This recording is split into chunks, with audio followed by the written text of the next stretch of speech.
So hi, everyone. Good evening. I'm not Michelle Berry. I was supposed to be Michelle Berry, our Senior Associate Dean for Global Health, but she's sick today. So sorry about that. I'm Allison Phillips, Executive Director for our Stanford Center for Innovation and Global Health. I'm so excited that you all have joined us for this Global Health Faculty in Focus event with the really inspirational Dr. Bonnie Maldonado. Before I introduce Dr. Maldonado, I'd like to share briefly some news and opportunities from CIGH.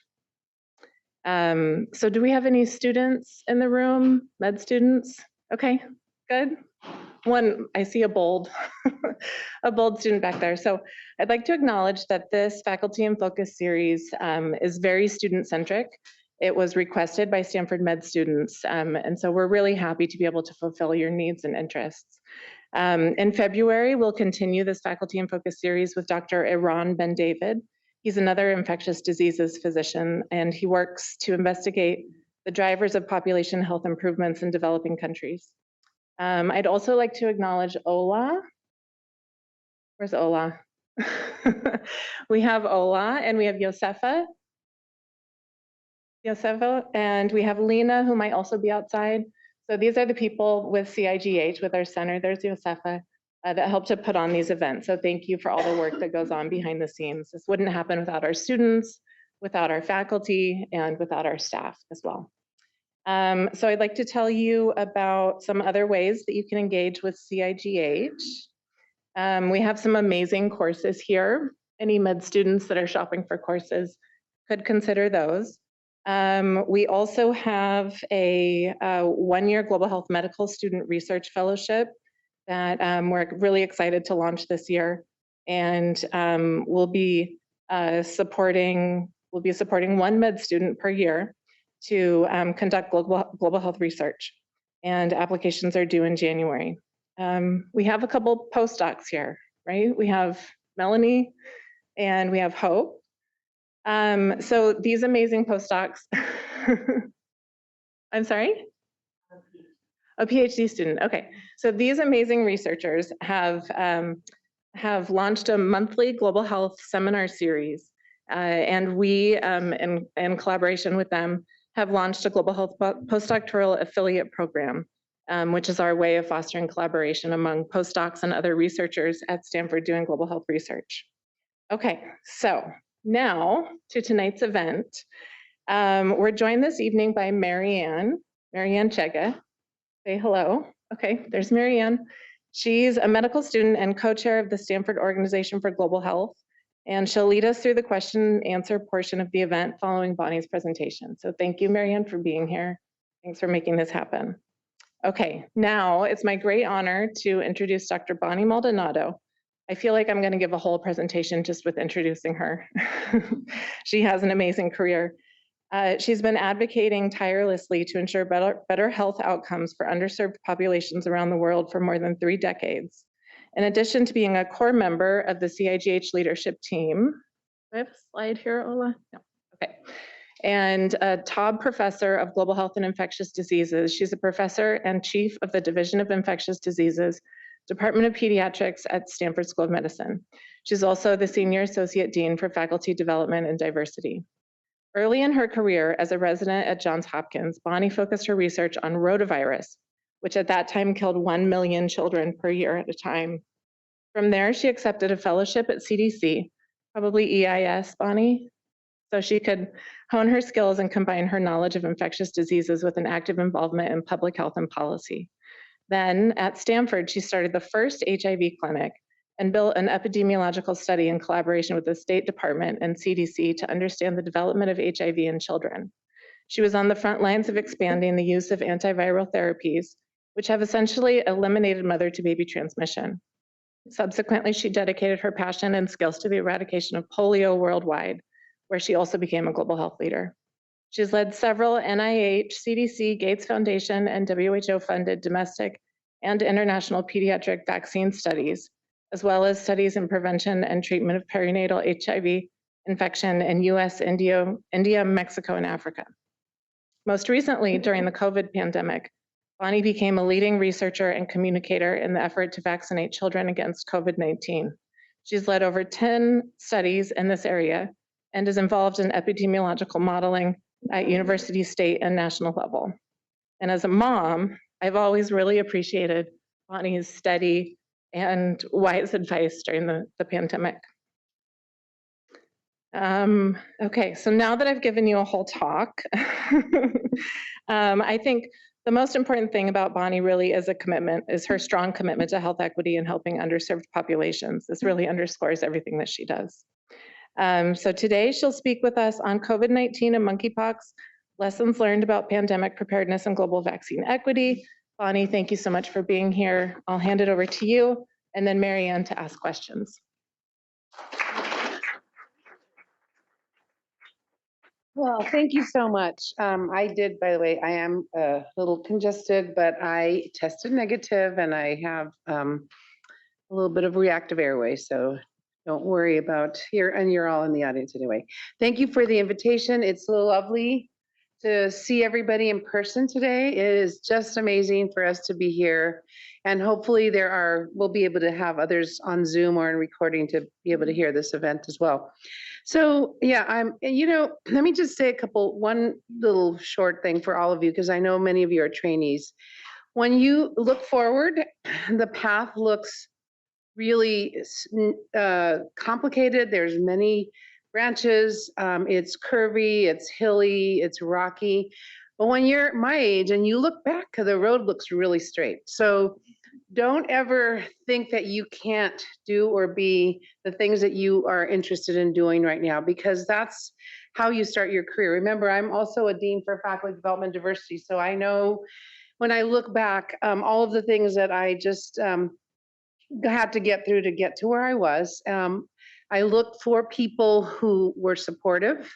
I tried to stay away from people who were not supportive. It's just a matter of really sticking to the things that you think are important for you in terms of your core values and what you are interested in doing. I used to say follow your passion, but that doesn't really make sense because you don't know what your passion is sometimes until you do it. So I think you just need to try to listen to your own instincts and get advice where you can. And fortunately, I think at Stanford and other places now, there are a lot of people to talk to compared to, even 10 or 20 years ago. So I'm just going to start with that. So let me just go over, I want to spend a little bit of time just talking about my career path.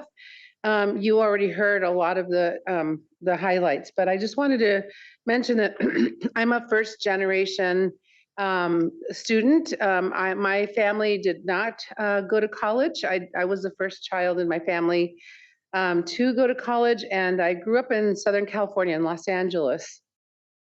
And my best friend and I decided one day we were going to drive to a college to see what that was like. And so we went to UCLA because it was, far away from home. I knew I wouldn't have to live at home if I went over to the school across the town. And it was a whole city. I don't know if any of you have ever been there. It was a big city. And, but it was really exciting. And so my friend and I wound up going to college, of course. I went to UCLA. She wound up going to Stanford.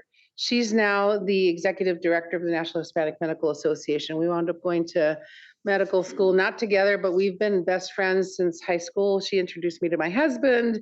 So you never know, what life is going to hold in store for you. And importantly, we're both very interested in health equity. She still does a lot of that work. And when she finished medical school and her residency, she started working for the Office of Women's Health in Washington, D.C. So I think all along there's been this idea about health equity and really trying to bring that to the forefront, even when we didn't have those words of health. We didn't know how to say health equity. We just knew what we were interested in. So I went to UCLA. I was one of those kids who would read everything I could get my hands on. It was just just loved, little chemistry sets. I was always trying to do these things on my own. My parents tried to support that, but they didn't really have an advanced education. So they supported whatever I wanted to do, but I really didn't know much until I got to college. And then there were some really nice programs there for minority students to really be able to get support and just really more than anything moral support, but really not much else. So my cohort and I, a few of us at UCLA who were pre-med, who were Latinos, we started our own pre-med society. And we wrote a little grant, see, even in college, we wrote this little grant to the university associated students. And we started the first, at that time, it was called the Chicanos for Creative Medicine. And it was now, I think, Chicanos Latinos for Creative Medicine. And my understanding is it's really going strong still these many years later. Oh, by the way, I started school when I was 10, so that's why I've been doing this for 30 years. So anyway, so that's what we started to do. We brought together a lot of peer support so that we could actually help each other learn how to study, how to figure out courses, because we were terrified of talking to our professors. We were afraid that if we asked them questions, they would think we were asking stupid questions and that it would really impact us poorly. And I have to say, the one thing that I remember in particular was I had a physics professor who was Latino, and I thought, oh, I can talk to him. And I don't know why I said that. I just thought, he's Latino, he must understand. And he was actually very, very charming and gracious. And I'm sure the other professors were too, but I just never felt comfortable. So this is the other reason why we really talk about trying to bring more diversity to the workplace, because it really does help you understand how you can feel comfortable in a culture. So anyway, I did microbiology research. I have to say that I was amazingly, crazily fascinated with viruses. I just thought they were the most interesting things. And I have to say that's what I still think today. I really glommed onto that and decided that I wanted to do a PhD in molecular biology, but I thought, well, this was in the late 70s. I thought I'll never get a job in molecular biology. What is this field? It's a new field. Nobody will ever need it for any kind of technology or research or anything at all. So we didn't really know, obviously. And so I decided to go to med school. And I thought, well, let's see what happens with medical school. Maybe I can learn how to use my interest in medicine and viruses and in some way to help public health. So I came to Stanford, and I loved it here. It was a wonderful school, and decided that I wanted to work in pediatrics. And the reason I want to do pediatric work is that I felt that you were starting with a young life and there was a lot of opportunity for prevention.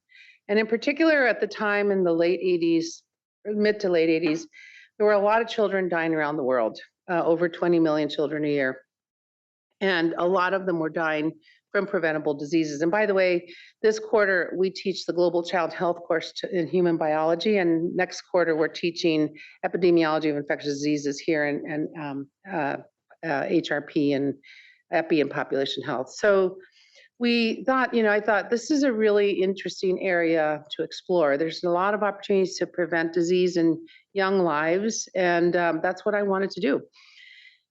So I did my internship at Stanford, partially because I didn't want to leave the Bay Area. It was a big move for me just to leave Los Angeles, much less come to the Bay Area and go beyond.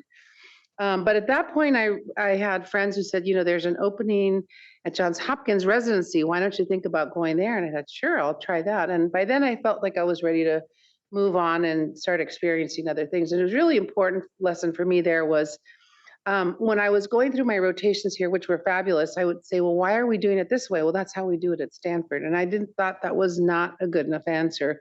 So I wanted to see what the mystique of the East Coast was. And because people would come from the East Coast, say, well, this is how we do it there. And I thought, I'm really not, I have a very narrow horizon here. So I have to say, I loved Hopkins. I really enjoyed being there. It's called Charm City, and it really is. I mean, there's, it has its, pluses and minuses, but we just enjoyed it there. I loved working at the hospital. It was a big inner city hospital. And I have to say that I probably could see patients in my sleep now after having done my residency there. It was just a lot of trial by fire, but it was a great experience and a lot of collegiality. I mean, the residents and fellows and faculty were just very, very collaborative and united. It was a wonderful experience. And then I decided to do an infectious disease fellowship, partially because my love for vaccines, but the other part was the head of the division, the position I have here now at Stanford, there was Sir Richard Moxon, who was a internationally known Haemophilus influenza researcher, who then wound up leaving to go become the Queen's pediatrician. So he, at the time, though, saw me as a student and said, you seem like you're really interested in this. Why don't you come with us on a weekend retreat? Our division is going to have a little weekend retreat on the Eastern Shore to learn more about vaccines. And just the fact that he would talk to a lowly medical student and invite me to this meeting, I just thought this is amazing. So I really always try to cultivate opportunities for trainees, because when you're in a field, you get so involved and you forget that everyone else doesn't have the same opportunities and experiences. So I thought he did a great job. And of course, other people were great mentors as well, but I found that I just love this idea of vaccines. So I worked on one of the first rotavirus vaccines there at Hopkins. It wasn't the final one that got approved, but I learned about the process and how science is only just a tiny part of what you do. There's a lot of administrative bureaucracy and everything else. But we did publish some papers and did well. And then I decided, I met my husband. He was also from Southern California, but had come to Stanford with my best friend that I mentioned earlier. And then he went to Stanford, then he went to law school at Georgetown, and she introduced us by phone because we didn't have cell phones or any of that. She said, I have a friend in Washington, D.C., and his name is so-and-so. And I looked in an actual paper telephone book for his name, and it was there. And it's a fairly common name. So I thought there'll be 20 of them, but there was one person. So I called him up. It was one of those rare days when I wasn't on call. So I got a chance to meet him, and we, wound up getting married eventually. And he wanted to return to the West Coast. I was actually pretty happy in the East Coast, but he really wanted to come back. And so I was able to find through connections at Hopkins. There's a very strong connection between Hopkins and CDC. And I had really no idea what was going on at CDC. And it was a fabulous program. I have to say all of the experiences I had were excellent.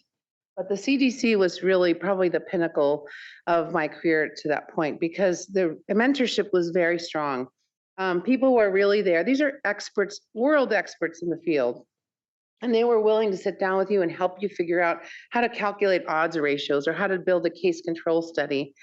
And so I really enjoyed working there and wound up winning the award for the best EIS outbreak, which kind of doesn't seem fair because it's really a luck of the draw. I just happened to get this great outbreak and we worked it up. It wasn't great for the people that were sick, but but it was really the fact that I had great mentors and I was in the right place at the right time. So I really love that. I was going to stay in public health, but I came back to Stanford to talk to my mentor, Ann Arvin, who was recently just retired as the Dean of Research for the university.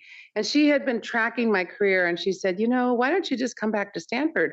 I can offer you, we're looking for a tenure track faculty member. And I said, I better say yes before she changes her mind. So I came back and I became a faculty member here. So really this has been my job, my only faculty job. But because I do global health, I get a chance to meet people from all over the world. Amazing colleagues in Mexico were my first colleagues. I worked with the Secretary of Health there and the people in public health and in academic medicine there in sub-Saharan Africa and other places. So I feel like I really haven't been here that long. The time just flew by because I was working with colleagues from so many different places. So these are my current roles. I'm a professor of pediatrics. I really have to update this slide because they changed the name of the department. So I'm a professor in pediatrics and I have a joint appointment in epidemiology and population health. I'm also the chief of the Division of Infectious Diseases. When I came here, I was the third faculty member. I now have 32 faculty members. So we have a huge division, but it's really grown in leaps and bounds primarily because of the clinical work, but as well as the research platform that we've built. I also helped develop the Global Child Health Program here at Stanford and Packard Children's Hospital. I'm the Senior Director of the Infection Prevention and Control Program at the Children's Hospital. I was the director of the Federal Training Grant in Infectious Diseases, but I just got a separate one now. We've expanded it. It's a NICHD training grant, T32, in global child health. So it's the first one of its kind in the country. we've kind of tailored it to focus on global child health, but superimposing that on subspecialty pediatric training. So not everybody trains in the same field, but they all get that overlay of global health. And then I have another grant in infectious diseases epidemiology. And then finally, about 8 years ago, the dean asked me to be the senior associate dean for faculty development and diversity, which has been a really fabulous opportunity for me to see young people from medical students, undergrads, med students, and faculty to really help build their career, especially during these horrible COVID times, which have been very trying. So this is really just a very, and I'll share my slides so people can see these. This is a really fun slide that I found on the CDC website. This is the EIS program. It started in 1951. Actually, it started primarily to fight off malaria and yellow fever and other mosquito-borne diseases, because we had the mosquitoes, what we didn't have were the diseases. But after World War II, a lot of these diseases started showing up, and that was one of the main reasons the EIS program was started. It was also started in a sense because there was the era of beginnings of Cold War. People were worried about bioterrorism, but they said, well, this was governments, and they said, well, how will we know if we have a bioterrorist event if we're not tracking baseline events? So if we don't know what our baseline of foodborne diseases are or other diseases, we're not going to know whether we have an introduction. So this is really the start of the surveillance for not only bioterrorist events, but just surveillance in general for good global health and population health. And you can see over the years, EIS and CDC staff have really got involved with many, many different pandemics and endemics and outbreaks and just baseline disease. But the one that really fascinated me was the polio epidemic, or the polio endemic. I don't have a lot of time to talk about that, but part of it had to do with the fact that I was working on an intestinal virus before I came to Stanford. Part of it had to do with the fact that the World Health Organization, right when I started my faculty career here, had said they wanted to eradicate polio. So that's what I've been doing most of my career, is really trying to figure out how we can get to zero, and we're very close. We've only seen, I think it's 20 cases this year of polio, wild polio, but we've seen almost 700 of vaccine-derived live virus polio. So we're working on ways to eradicate that. But you can see that we're up to the present now, the pandemic, and this is where kind of my path has led to. But it doesn't happen overnight, right? You have to, they say chance favors the prepared mind. You have to be ready and trained. And this is one of the areas that I really think is important. So when we talk about etiology of emerging infectious diseases, I'm not going to have time to go through all my slides, but I just want to say that in general, pathogens emerge from other animal hosts. Most diseases in humans are spillover events.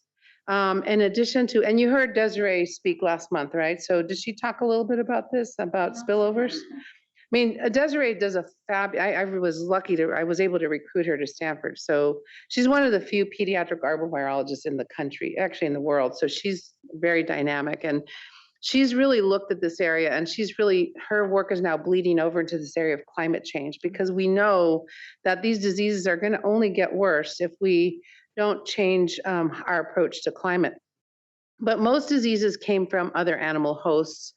And these new infections periodically emerge and rarely cause pandemics. We're actually constantly, if you see how many millions and millions of viruses there are out there, you would be surprised. And it's probably better that we don't know, but generally most viruses or pathogens or organisms really aren't meant to kill off their host. It's really, teleologically, it's probably not a good idea for them to wipe out the world, the earth, or hosts, because they would never continue to exist. And so most diseases end up in dead-end infection. In fact, if you look at RNA and DNA virus mutation rates, what you see is that the rates in RNA viruses are higher than DNA mutation rates, but there's one thing that's important in all of them, and that is that the vast majority, the 99% or more, are fatal mutations, or they lead to some inhibition of the ability of the virus to really become virulent. So that's been really helpful for us. But the problem is, this is a Swiss cheese effect, of you've all seen. And the problem is, the more you keep shooting at that Swiss cheese, the more you're gonna get a hit. So we can't rely on our luck anymore. And especially as the world gets more populated with people, we're going to start to see more problems. So I have a really cool talk that I give around all of the causes, all of the reasons why we are seeing more and more events, and we're going to continue to see more. And these are a dynamic balance of host, pathogen, and environment. And that's what it really comes down to. You alter the host, that is, you make more immunocompromised people or more people who are vulnerable. You make pathogens that are more likely to mutate because you put them in unusual situations that they've never been in. So if, for example, if you put a wild duck virus next to a healthy chicken and a pig, you're going to have a new influenza strain. So those are the kinds of things that we're going to see more and more. And then the environment, of course, if you change the temperature, the humidity, all of those things that you change, you're going to introduce species into new areas, including us moving into new areas as well. And so this is a slide that I picked up from the internet. This is like not Wikipedia, but something close. It's down in the bottom, but it's a really cute little poofy slide that shows you, since in the last 2,000 years, these are all the major pandemics that have been written about. Most of the deaths actually came from bacterial infections, the Great Plague. So Yersinia pestis was a big player back in the day, and you see that from the era of the Plague of Justinian all the way back down. And I actually give a lecture in epidemiology and population health around the history of pandemics too, if you're ever interested. You can see that we've always had these big events. In fact, most of the events were bigger than the ones we have seen now. But we're so much more global now. We see impacts all around the world that we didn't know about before. When you look at the death tolls, this is where it's really striking. This is SARS, MERS, COVID. Those are the ones from, the Black Death and smallpox, et cetera. So we've actually been very fortunate in absolute and percentage of deaths with COVID, believe it or not. And so I think we're in a very good place to actually start to reduce our risk for additional pandemics, but we need to be ready. Now, this is a slide that I pulled up from a couple of years ago, just looking at emerging, newly emerging, re-emerging, and deliberately emerging pathogens around the world. These are just a highlight in the last 20 years. So you see, this was, where's coronavirus? It's up there somewhere, but there are many, many different viruses and bacteria and parasites. So drug-resistant malaria, Lassa fever, HIV, Nipah, Zika in here, there's Zika here. So we see that this is not a new phenomenon, and we will continue to see these problems move forward. Monkeypox is a new version of an old virus. I don't have time to talk about this in detail, but we know this virus was identified in the 1950s in Africa, and we did not see this virus leave the African continent until 2003 or so. So you see that the outbreaks that we've seen going backwards, there was a case in a US resident who returned from Nigeria to the US in November last year, and then one in July. And the biggest outbreak that we've seen before the current one was in 2003, where we saw 47 cases. And it was the first time that monkeypox was seen outside of Africa. Again, the idea that you can spread, these diseases can be very localized, but you get a lot of globalization. And you can start to see spread. And this particular outbreak was the one that I was most familiar with because it led to a lot of cases and because it was a very focused point source outbreak of infected prairie dogs who traveled from Africa. No, they hadn't traveled from Africa, sorry. They were in a pet store with a large Gambian rat that had traveled from Africa that was infected. and asymptomatic, and then infected the prairie dogs, and the prairie dogs like to bite, and I don't know why people love to have them as pets. I guess they're cute, but they bit and people got infected. So that one was easy to deal with because you just took the prairie dogs away and let them go hang out somewhere in a little prairie dog town and not let them bite you. And that epidemic went away. So this was a good outcome. This is what's happening now, 2022, and you probably heard that CDC and the Biden administration has said that they're probably going to stop their emergency efforts for monkeypox because we have seen a really dramatic decrease in cases of monkeypox around the world. And I'm on the CDC's working group right now for trying to develop guidelines. So you see that this outbreak started only 6-7 months ago.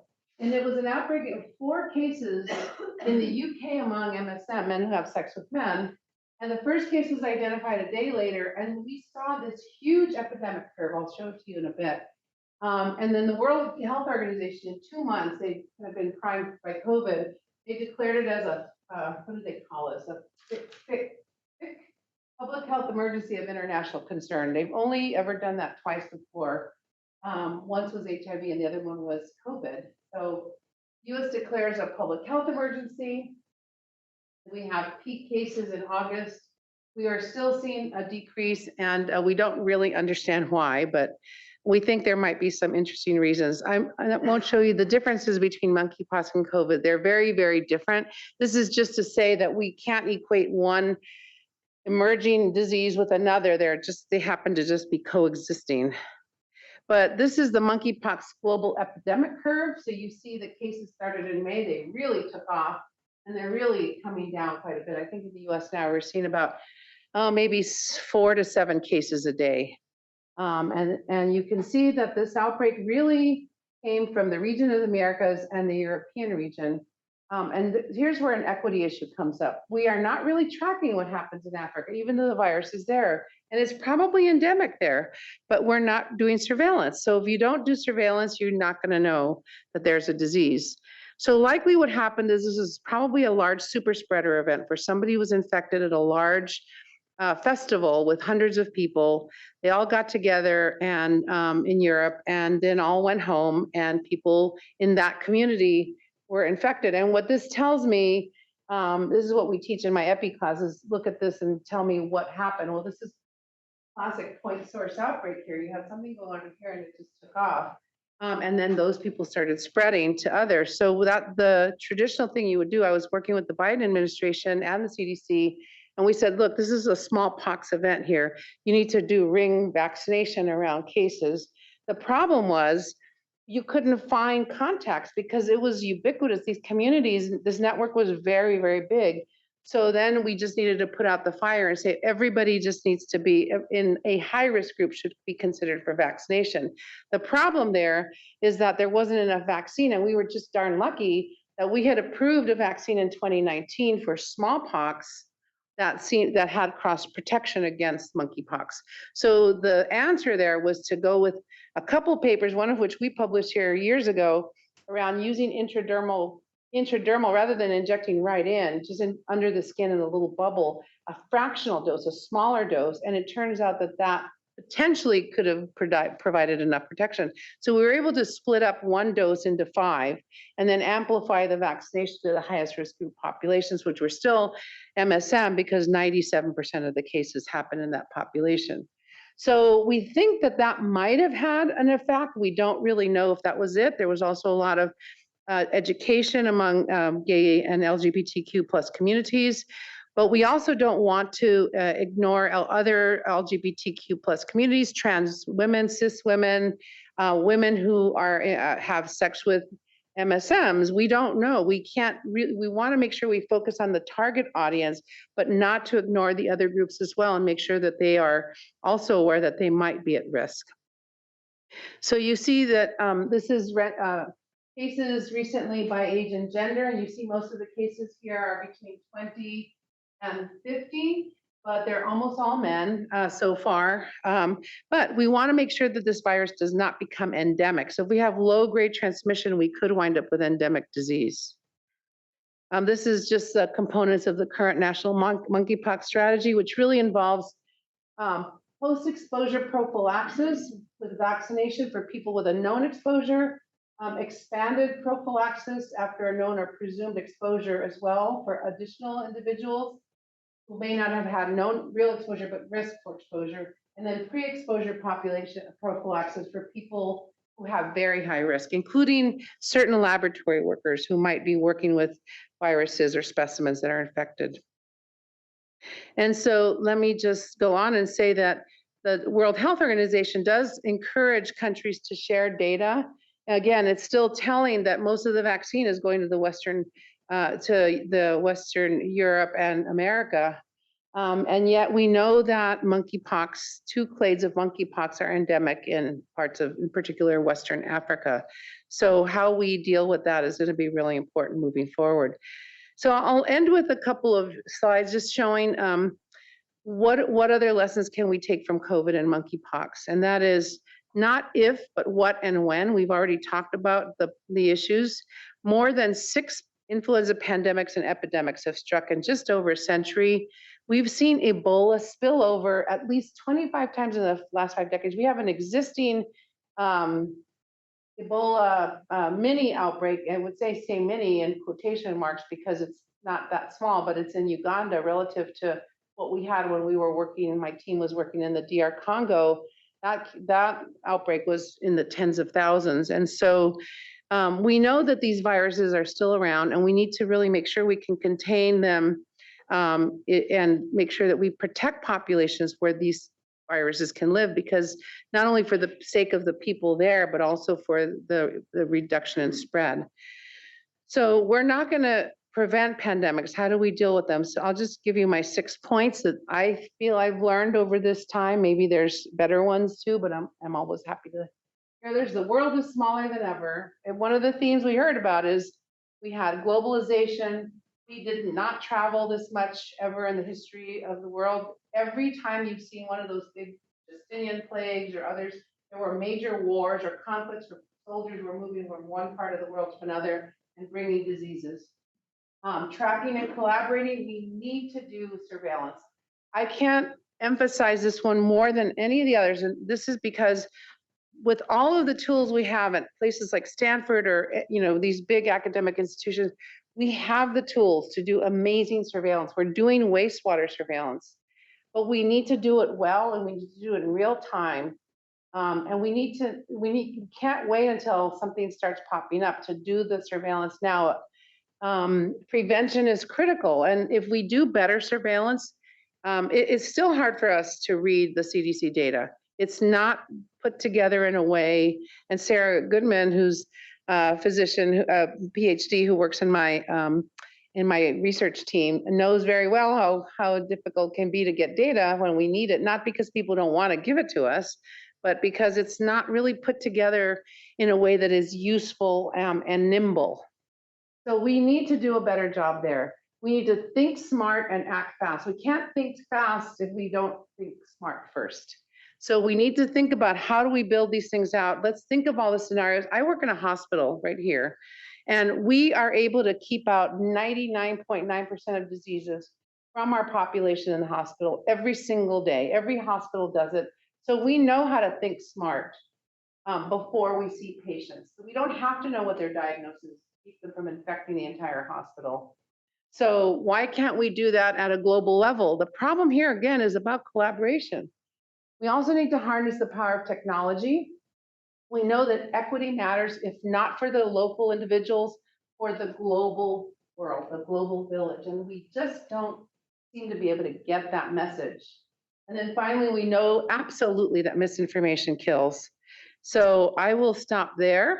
And this is my slide that scared me the first time I saw it. This is, well, does anybody know what this might be? It's pretty obvious, I think, but what do you think?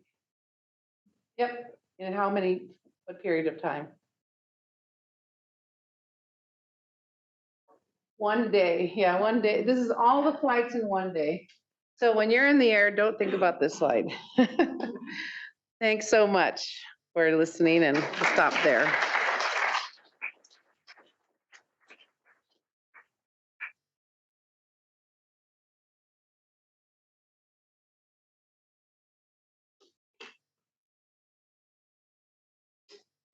Sure, go ahead. Yeah. Mhm.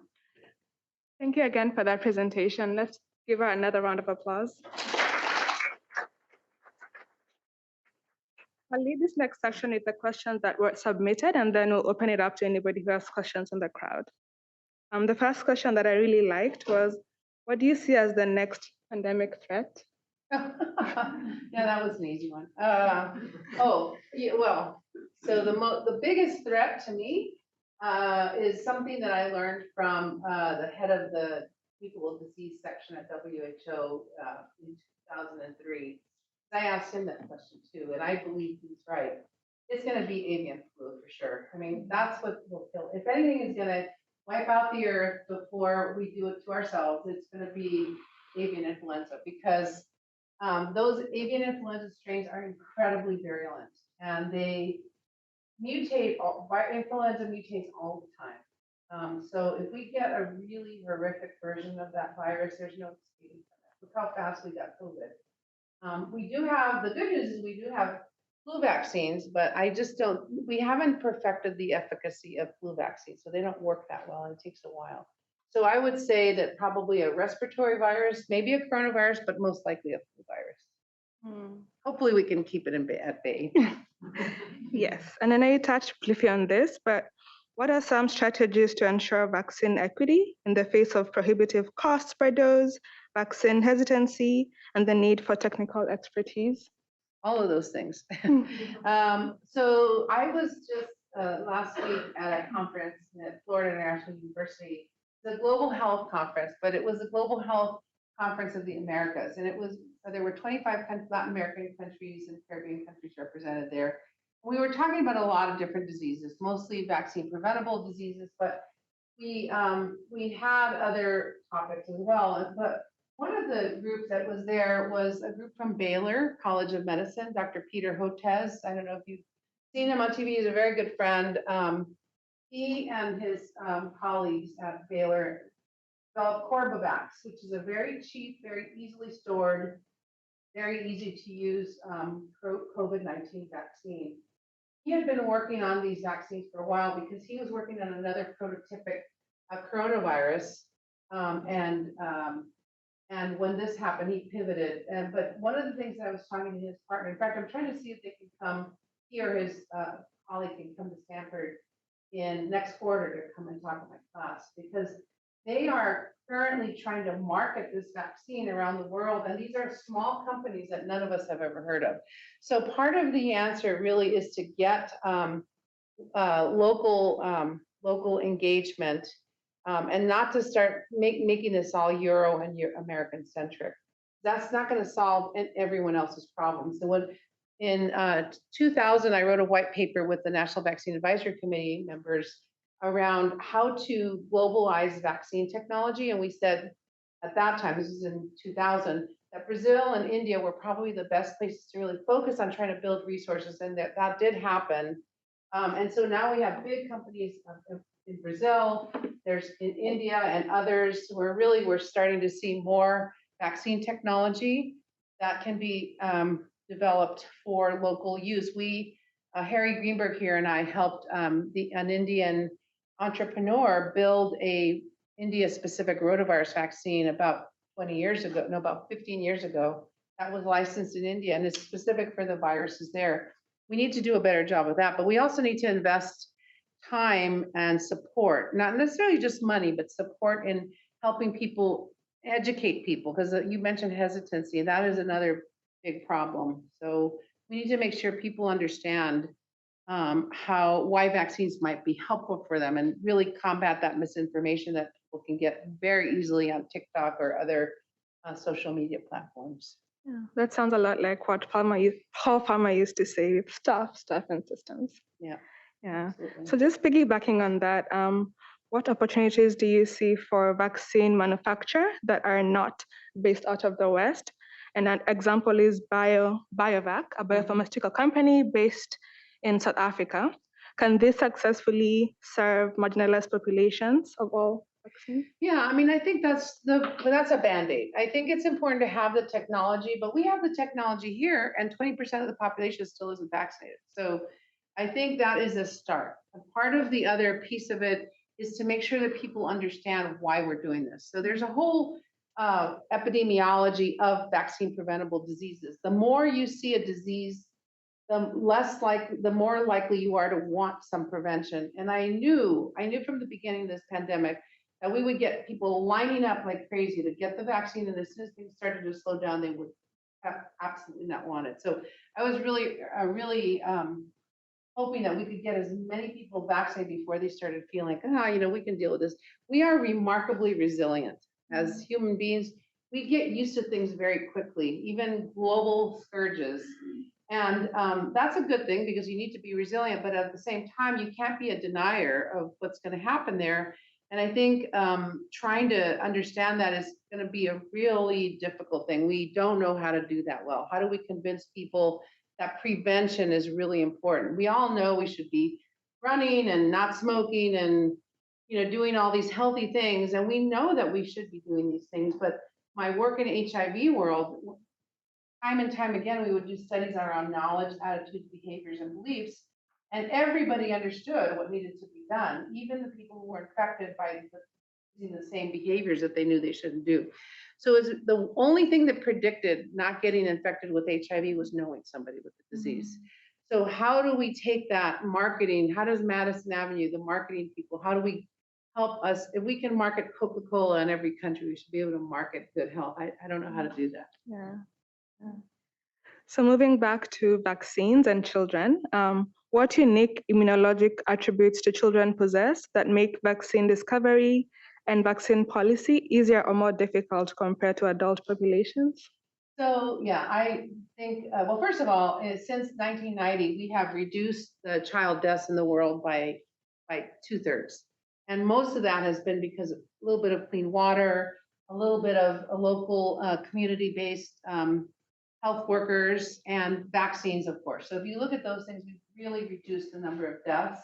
But what we need to do now is really understand how do we build that those communication skills and that trust with families that we have to expand that to all populations. If you look around the world right now, and I saw some of this data from Latin America this last week, most people still trust their pediatricians. People who have children still trust their pediatricians. We have to really capitalize on that trust and make sure that we use that communication and those communication skills to try to bring people in. So in general, when you build community-based work, bringing the community in, helping them, having them help make the decisions. When we did a lot of our prevention of HIV programs in sub-Saharan Africa, here in the US, all around the world, the things that really work were to bring the community in, have them sit with us, figure out how they could get the message across with our support. And this is where what we can do with children and families is to build that out. We're trying to do that now with adult vaccination too, for pneumococcal disease, flu, shingles, and other diseases. There will be an RSV vaccine, we hope, next year. And that vaccine actually is focused on newborns, but also people over 60. So we are starting to understand that prevention is going to be so much easier than having to change your lifestyle. It's a matter of really just listening to the communicators who you trust. And I think really bringing in local communicators is going to be important. So finally, before you open it up to the crowd, what's your advice for women who are just starting their careers in medicine, research, and or global health? Yeah, I think I said a little bit about it at the beginning, but I think we have an opportunity now. I think, we go through, we've all seen the reports about sexual harassment. And, I think it's absolutely important to focus on really changing that culture. We have changed our culture quite a bit, but since, of course, time immemorial, but, but just because it's better doesn't mean it's optimal. So there's still a lot of inherent issues that we face as women, and not just women, all populations, but especially women, I think, and underrepresented minorities. And the idea is to really try to, if we could figure out how to change the culture so that it's more equitable, but it's not threatening to the majority. That's really what I see happening. It's not the only thing, obviously. I'm not a political scientist, but I feel like a lot of our divisions have to do with us versus them, and how can we really make this about, if you support one population, it supports the entire community. And unfortunately, because the paradigm has always been really more of a male-oriented or male-dominated economic structure in the U.S., it's harder when men may start to feel threatened by women advancing in their careers. And one of the things that I really loved about raising my kids is that I would see that their generation and hopefully beyond started to not see that as a threat, that it was always great to see all genders represented equally and to see collaboration as a really good thing. And so I think we need to continue to do that. And in the meantime, because we're not going to rid the world of, every conscious or unconscious bias, I think just building your own support network of peers or mentors or sponsors, and there are many, many ways to do that.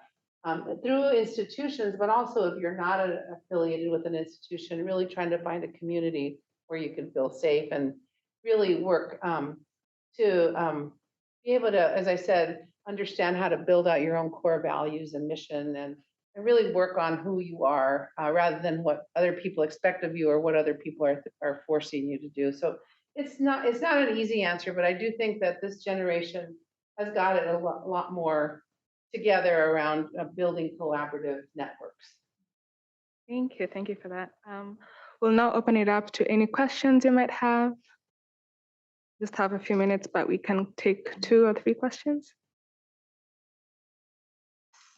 Can you talk a little bit about, especially like with your work with Pfizer, how do you balance, like for us in academia, how do you sort of balance work with the private sector, especially when like goals and priorities may not be aligned? Can you speak on that a little? Absolutely, that's a great question. I never, before this, did an industry sponsor, never. I started to do one when I first started at Stanford. There was a rotavirus vaccine trial, and because I had worked on rotavirus, I was going to be involved, but it just didn't feel like for my career it was the right thing to do. I really wanted to do original research, and that really wasn't original research for me anyway, maybe for the company. So I always did investigator-initiated research.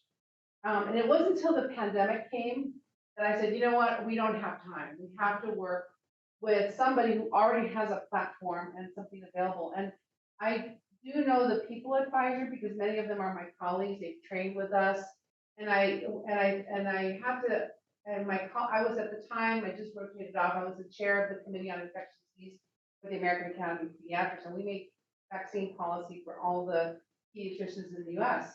So my colleagues, 3 of us, who ran that committee, wrote a letter to the president, to the head of Operation Warp Speed, remember that, to the companies. It was an open letter. We said, look, we trust companies to do the right thing. We want openness and transparency. We want you to do these studies the way you would do them at any other time.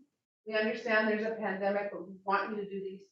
And we'll be watching you. And if you don't do them that way, and if we can't see your protocols or your data, we withhold the right to endorse your vaccines. Now, we are not an endorsing body, but we do represent most of the pediatricians in the US. So we want to work with you, but if you don't work with us, then we may not feel confident. And I was just listening on the way over here from my office at the hospital, this woman in China talking about the fact that she and none of her friends want to be vaccinated. And to this date, I still don't know what the efficacy of the Chinese vaccine is. Whereas I know, I've seen the protocol, and I'm not because I'm an investigator for Pfizer, they don't let us see the data. It's open access, so we see the papers, the peer-reviewed papers. So we wanted to stick to academic standards, even though we were in the middle of a crisis. And the companies were able to do that. So I think that was the one thing. Now, is there some bias here? I'm sure there is some bias, although I try to avoid that, and I don't vote on things when Pfizer's sitting when there's a Pfizer product on the table. But it is an existential crisis sometimes about that. And one of our faculty here, Aida Heptesian, who's an amazing gastroenterologist, just left Stanford 2 years ago to become the chief science officer at Pfizer. And so, we can go back and forth, and Peter Kim came from, who's a fabulous PhD scientist here, is developing a cheap vaccine for COVID, a cheap and non-cold chain sensitive vaccine. He also just came from a career at Merck and is now here at Stanford. So I think there can be movement back and forth, but we need to be transparent, and we need to keep those academic standards in mind all the time. Maybe one more question. The last point on a lot of it's easier, like this is the world that we're entering, and so like how do we?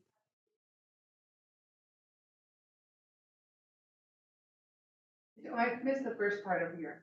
The misinformation. Oh, yeah. Oh, gosh. Well, gee. So, I look at this, so I have 3 kids. I think they're millennials. I can't remember what the, ages are, but I don't know what that means anymore. But but I see how over time media has become really, really important in our lives. When I was an EIS officer, I was super excited because they gave me a computer to carry around with me. It was a suitcase. It was this big and it weighed like 30 pounds and it had a screen that was this big. And I was like, oh my God, I have technology, because I could do my odds ratios in the field. But so nowadays, I think everything is at your fingertips in an instant, in a microsecond. I was reading an article about the atomic clock and how they're going to have to change, they're going to get rid of that extra second that's generated every 4 years. That's going to screw up the atomic clock.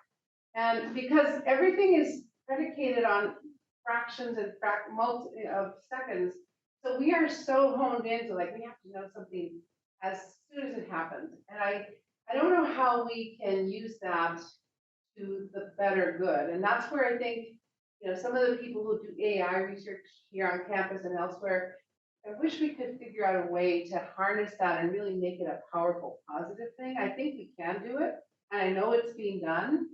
So I think if you're really looking for misinformation cues, though, just check your sources. It's not that hard to do, honestly. In the old days, I used to do Snopes.com, like, oh my God, Mom, that's not true.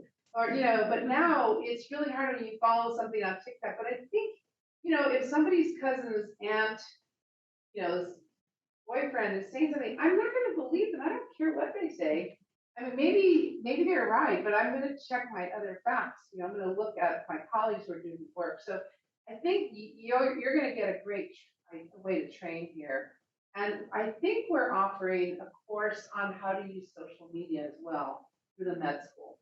I know that I talked to Neil Zuhine, who's the dean of MD education, and education, and I said, you guys really need to teach.